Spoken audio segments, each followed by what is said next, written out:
آج تک سورج کے قریب بھی کوئی ہمارا سیارہ، ہماری جناب کوئی اسپیس سیٹلائٹ جو ہے وہ بھٹک نہیں سکی. کہتے بڑا گرم ہے، کروڑوں میل دور ہے. اللہ اکبر. مگر سنو میرے آقا کا اختیار کیا ہے، اللہ نے کیسی اتھارٹی دی ہے.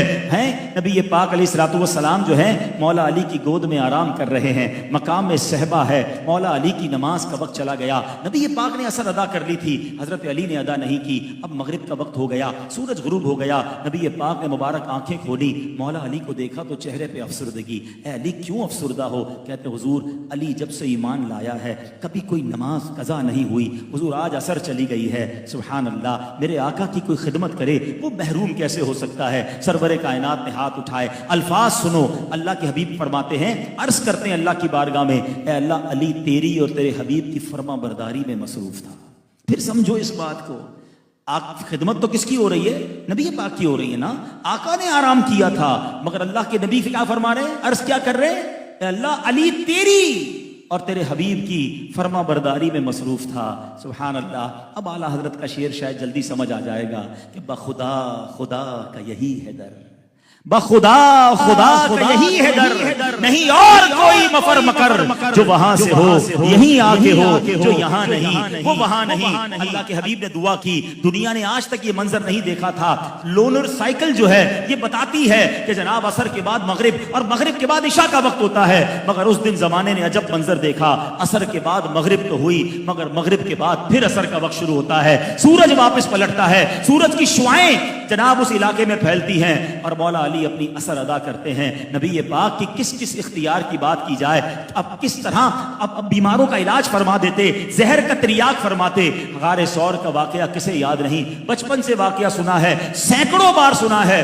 جب بھی سنتے ہیں ایمان تازہ ہوتا ہے کہ سیدنا ابوبکر صدیق کی گود میں جب نبی پاک آرام فرما رہے تھے، سانپ نے کاٹا. صدیق اکبر نے کیا فیصلہ کیا؟ جان جاتی ہے تو جائے، محبوب پاک کا آرام میں خلل نہیں ہونا چاہیے. آنکھوں سے آنسو نکلے، نبی پاک کے مبارک رخسار پر گرتے ہیں. آقا آنکھیں کھول کے فرماتے ہیں، اے ابو بکر کیا ہوا؟ کہتے حضور سانپ نے کاٹ لیا ہے. نبی پاک نے کسی ایمرجنسی وارڈ کی طرف نہیں بھیجا، کسی ہاسپٹل کے پاس نہیں بھیجا.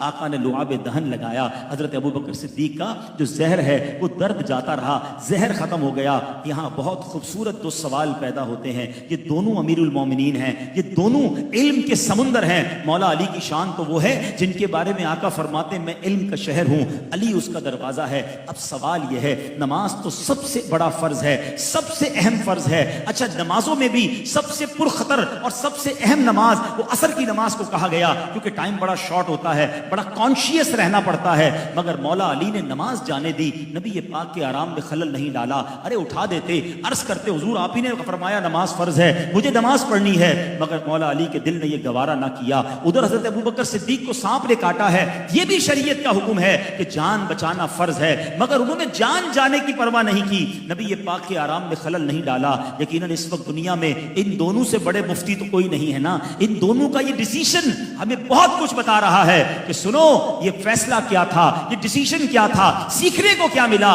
بریلی کے تاجدار یہ ساری بات دو تین شعروں میں ہی سمجھا دیتے ہیں. آپ فرماتے ہیں مولا علی نے واری تیری نیند پر نماز، اور وہ بھی عصر سب سے جو اعلیٰ خطر کی ہے. صدیق بلکہ غار میں جان ان پہ دے چکے اور حفظ جان تو جان فروز غرر کی ہے. دونوں نے تو کام کر لیا نا. مگر آقا نے کیا کیا؟ ہاں تو نے انہیں جان، انہیں پھیر دی نماز، پر وہ تو کر چکے جو کرنی بشر کی ہے. انہوں نے اپنے کام کر دیا.